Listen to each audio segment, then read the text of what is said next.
Hello and welcome to another episode of Let's Get Real with Ned and Lisa. Burwell. Thanks for joining us today. Today's topic is a topic that's pretty heavy, and it's something that maybe not a lot of people know about Lisa. And in light of the name of the podcast, Let's Get Real, Lisa's going to get real. She wants to share with you some of her journey. And I will turn it over to you, Lisa. Oh, thanks, Ed. So what's today's topic? Today's topic is the great big giant topic of addiction. Okay. It's actually, it's very freeing to be able to share this with everyone. Most people do not know this about me, even though we have it on our You Matter site. Mm-hmm. But I went through decades of addiction, and it definitely negatively affected my life. And I've been through a journey of consciousness to come out the other side with it. Yeah. And so if we back it up to the beginning, how did this addiction form? Like many other people, I had an injury that led to surgery or post-surgical healing. I had an operation on my knee, and at first I was very against taking anything for it. Mm-hmm. But back then, I was 16, I think, and they'd always say, Lisa, you need to take your pills, you need to take your pills, even if I didn't want to. And eventually it overrode my own voice to not take them. Mm-hmm. I just did what I thought I should. So this addiction that I didn't even know I had, quite a few years into it, I absolutely did not realize it was an addiction. Yeah. I also was diagnosed with Crohn's disease, so I had intense disease pain of bowel disease. Yeah. So as far as my family and I knew, we were just treating that. And as you know, with bowel disease, that rolls on. So it really, one thing turned into another. And then at what age did you get Crohn's? That was, the onset was age 15. Okay. And diagnosed at 16. When they were just doing my background, my health history, and asking how many bowel movements I had a day, I'd say 45 to 55. And they said, no, you don't understand the question, how many?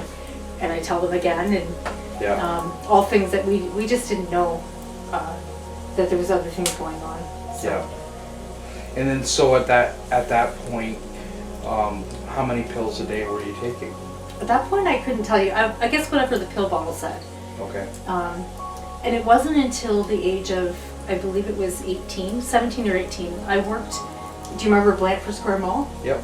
I worked there, and I was still, although my knee I recovered from that, I still had a lot of abdominal pain, had this disease process going on. And again, we didn't really know a lot about it then, but I found out that you could buy Tylenol 1s from Woco.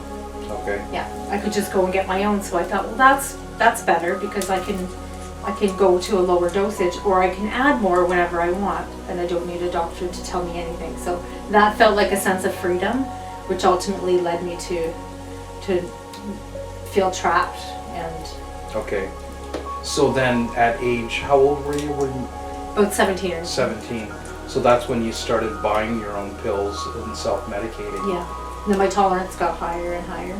So how did that journey go? So you started out by taking the recommended dose, and then how many were you taking after that? Yeah, I believe I was still being prescribed the higher prescribed Tylenols as well, and then I would, if I remember correctly, I would take like little bumps of extra in between with these Tylenol 1s, because they were lower dosage. So Okay. I thought, I can have less, I'll just have it in between. Mm-hmm. Totally naive to what I was actually doing to myself. So then we'll fast forward to, when did you end up getting surgery, and what was it when you started out with an ileostomy with your Crohn's? A colostomy. Or a colostomy. Yeah. And then you had another surgery, now you have an ileostomy. Yeah. So at what age did you have those surgeries? Well, actually, I just want to back that up. Before that, I had realized that I had an addiction, because every time I would try to get off these, I would be so sick. So that kind of deterred me, as well as still having pain. I went to a doctor and told him I was worried about my liver, very worried about my liver, and I wanted off these. And he said, it's just Tylenol ones. You don't need to worry about that. So he didn't help me there. That's when I lived in North Bay. I seem to remember 1999 was my first surgery though. Okay. Yeah, and at which they gave me a colostomy that was supposed to be temporary until my bowel healed. And it just took off from there. It got completely diseased. Yeah. And it just ravished it. And they couldn't save it. So at 16 I also died, and they brought me back thanks to my mom's intuition. She got me to where I needed to be and to emerge. If she would have taken me home like the other doctor was allowing me to, it would have went very differently, I think. So there was a lot of trauma going on with my body anyway, and anemia and Yeah. So by time you got through both the surgeries, at that point, how many pills a day were you taking? 14 every 4 hours. 14 Tylenol ones every 4 hours, Yeah. plus what the doctor prescribed, or? No. So at that point, you were just buying your own. I couldn't even tell you when I was having prescription and buying my own. I'm really not sure. I can't remember. My tolerance was high though. It was really high. So 14 Yeah, because I at a time. at a time, and less wouldn't work. It wouldn't take care of the pain that I had. And every 4 hours. So that's every 8 hours is 28 pills. That's a tremendous amount of Tylenol to go in your system. And it would always be me asking the doctors periodically, I'm worried about my liver. Can you check my liver? Of course, I wasn't always forthright with every doctor the longer the addiction went. I was afraid to tell them how many I was taking, but I just wanted to know that my liver was okay. And Yeah. occasionally they entertain me and do it, and it would always come back that it was fine. I've never had any bad test out of it. But I think that's astounding, because I think very much that it could work differently. So then at the height of your addiction, how many pills a day would you be taking at that? Like, was 14 kind of every 4 hours kind of where the max? Yeah. I'd sometimes try to get down to 12, and that was huge for me. Yeah. And so how did your addiction play on you mentally? I felt so much shame. I felt like it really messes with everything about you, right? Yeah. Your self-esteem. My self-esteem was definitely affected. You feel like you can't get over other things if you can't even get over this, right? It even felt like every word that I speak, I didn't even come from me or belong from me. I know that sounds very funny, but it just felt like it was this talking. It wasn't the real me. Okay. And I couldn't be the real me because I couldn't get past this. Because you had like this huge elephant in the closet that you couldn't let out. Yeah. And how did that affect your life in far as relationships, day-to-day functioning? I felt like there was a lot of things that I wouldn't have otherwise done. Most addicts have had this experience where you've befriended people that maybe you wouldn't have, or you've settled for things you wouldn't have, because that person isn't judging you, or they don't seem to be. So I don't know. There's a lot. Yeah. Even like curbing the things that I would do, because I have to be close to a pharmacy that I can get these from, because I'm literally going through a bottle a day. And it came to the point where they started documenting people's names whenever they bought narcotics, and so I couldn't go in there back to back, or they limit me. They'd sell me like a bottle of 50, and I'm already, all I can think about is how am I going to take care of myself before tomorrow morning. Yeah. So I'd miss out on things because of it. And 50, like that wouldn't even be a full, Not a full day. No. Yeah. No, so then I'd start being sick. And a lot of this was I just didn't know how to do disease, pain still, and be sick. And even after I had my final surgery that took care of everything, I had an ileostomy, and they took my entire large bowel. That was an intense healing. But when the disease was gone, it's like people that weigh a lot, and they lose the weight and they still feel fat. Yeah. You know, that the brain is so trained to still be stuck on these things. So, and whatever we do, you know, it's not just the physical addictions that we have to drugs. Whatever we do repeatedly, we start to feel normal in that, and if we don't complete that action, we don't feel right. I know, I was so uncomfortable when I realized I wasn't in pain anymore. I was so uncomfortable even when I quit the addiction, right? So I remember when you and I first got together, you know, at first I didn't know that you had any kind of an addiction going on. But you and I, we'd go to a restaurant and you'd start getting antsy, and then you'd have to go to the bathroom, and you'd come back and there was like this instant noticeable change. So obviously when you took the pills, mentally you started to feel better already, even like before the pills kicked in. Security, I felt secure that I'm okay for the next 4 hours. And I could see that happening many times, and I finally just confronted you. I'm like, what's going on? Like you change. Yeah. Like every 4 hours. I distinctly remember. I think we were at a Chinese restaurant, weren't we? We were. And I remember feeling just falling into this stupor, and my eyes were closing, and of course I'm with the most important person ever. Yeah. In my mind, and then I just couldn't stop what was happening, and it was so severe that day, you noticed. Yeah. And it wasn't predictable for me, because sometimes I'd take it and I'd feel so high in a good way, right? Yeah. I'd feel so physically good, and then I could take the same dose the next day and be half unconscious. So yeah. And so I remember the point where you finally told me what was going on. But you weren't allowed to speak about it. Every time he would speak about it, I would just, like, I don't think I've ever gotten angry at you, but except for that. I'd be so angry. He wasn't allowed to speak of it. It would push on my buttons. I was so fearful. And you know, it's funny you say that, because when you told me, I think most people would be very afraid. When you told me that you were taking 14 pills every 4 hours, in that moment I could honestly say I wasn't afraid.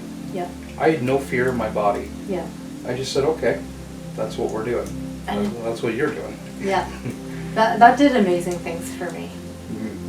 You didn't try to bring your consciousness down to where mine was. You know? And I think that's an important point, and we talked about this during recently. We did a talk at the grocery store, and we were talking about suicide, and we said how when somebody's in grave danger, or they're suicidal, that once their parents find out, they just fall apart, or they become fearful, and then they project that fear onto their children. So in that moment, I knew that back then. 10 years ago, I knew that if I project fear onto you, that I wouldn't be helping you, and it would actually just make me powerless. You know, it'd take away any power that I had to help you, to support you, to love you, and that's the thing about fear, is that it resides so many levels below love. Right. You know, and I still remember there was this defining moment when I can't remember the exact day, but I remember the whole experience. I asked you, I knew that you were feeling a lot of shame and a lot of guilt over I couldn't have felt worse, honestly. And I didn't have that for you. I didn't.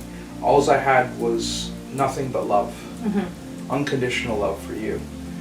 And so I remember distinctly asking you, do you feel shameful? Do you feel guilt? You just said yes, I do. I feel incredibly shameful. And so in that moment, I seem to remember crying. but I remember you broke right down.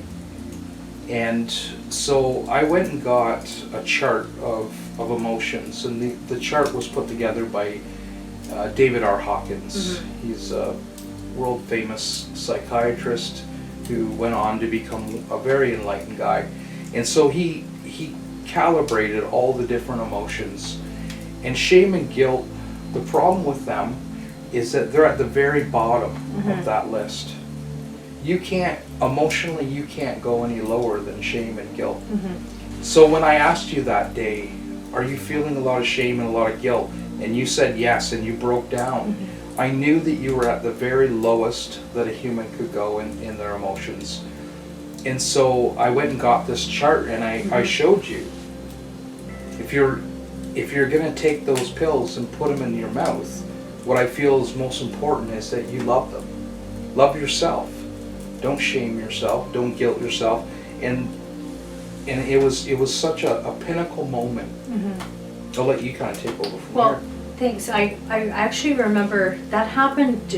Ned and I were going to Cuba, and I remember I wasn't able to get there with loving putting it in my mouth. All of a sudden, I couldn't put it in my mouth. And this is just crazy amazing. It shows the power of shifting your consciousness and what it can do. Because for 25 years, I tried everything. I spent so much money. I begged people. I did everything to try to get help for myself, even if they didn't know all the details. Nothing would seem to move this for me. I couldn't shift it until then. And when I went to go put it in my mouth, it just made me so sick. But I had to still swallow it. I remember you said take one every hour. And I got off it. It was about a week and a half. But I had to keep taking it because I had to get on the plane. I had to get home. But everything in me, as soon as I shifted that consciousness, and I will always be grateful to you for that. And I think that's a testament to just understanding that you no longer allowed yourself to go into shame and guilt. And if there's people out there that are struggling with any kind of addiction of any sort, I think it's important to be conscious that these are the lowest emotions that we'll ever get into. And the most important thing in that moment, what's more important than the addiction itself, is to love yourself. Yeah. Because if we continue to hold the shame and the guilt, we can never get in a place where we have enough strength to overcome the addiction itself. I did have to keep that in mind as I was moving through trying to forgive myself. Now that I really saw what I had done, even though I didn't intend to do that for years on end, I had to forgive myself for hurting myself so much. I had to not continue in that same consciousness though of shame and guilt. And I have great compassion for anyone that is an addict or has family that is, because I know it wasn't in my consciousness. I couldn't get out of it until I shifted my consciousness. But that's a lot of other people too. People think it's their huge decision to be like that, and it might just be that they're not fully conscious of what else there is, right? Yeah, and all different addictions have different scenarios that would play out in such a different way. For sure. And not to negate the importance of rehab and the addictions programs that are currently out there, but in this scenario, you, by abandoning that guilt and shame, reaching into love, and and having a positive, loving support who didn't go into fear, it just seemed like it was the right mix for you to grab some self-empowerment. And it wasn't easy either. I remember it still took another year for my brain to rebalance itself. I'm honestly, I'm so incredibly proud of you. Thank you. You just you have so much beauty and strength in you that it overwhelms me to get to be the guy that sits beside you every day. Thank you. I appreciate it so much. I can't even imagine if you hadn't done that for me, then, yeah. I've always seen you in a much bigger light, and You've always told me that. and even back then. Yeah. So, if there's anybody out there and you have a friend or a family member who may be struggling, what advice would you tell people? I feel like isolating yourself is not the thing to do. If you can surround yourself even with one person that can see your light, do that. And also know that if you're stuck in it and you feel like you can't get out, there are things like changing your consciousness. There are other things that you can do that, and don't be ashamed. Don't be ashamed. Just do what you can and do what you have to do to get out of it. Thank you so much for sharing your story. Thanks for letting me share that finally.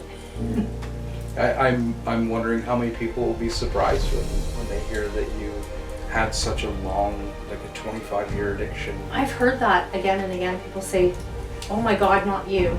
You of all people." Yeah. I'm just like everyone else. And my journey started innocently with a health issue, and I know that even OxyContin, I had 2 stints with that were 2 addictions with that. I mean, it just seems to come with that kind of thing, right? That's right. Like it can. It doesn't. You don't have to be like a certain kind of person for that to happen to. Mm-hmm. Absolutely. Yeah. Thank you, Ed. Yeah. Thank you. Love you, babes. I love you too. I was going to tell you. All right. And thank you everybody for watching. Hope you're having a wonderful day. Lots of love from both Lisa and I. Thank you.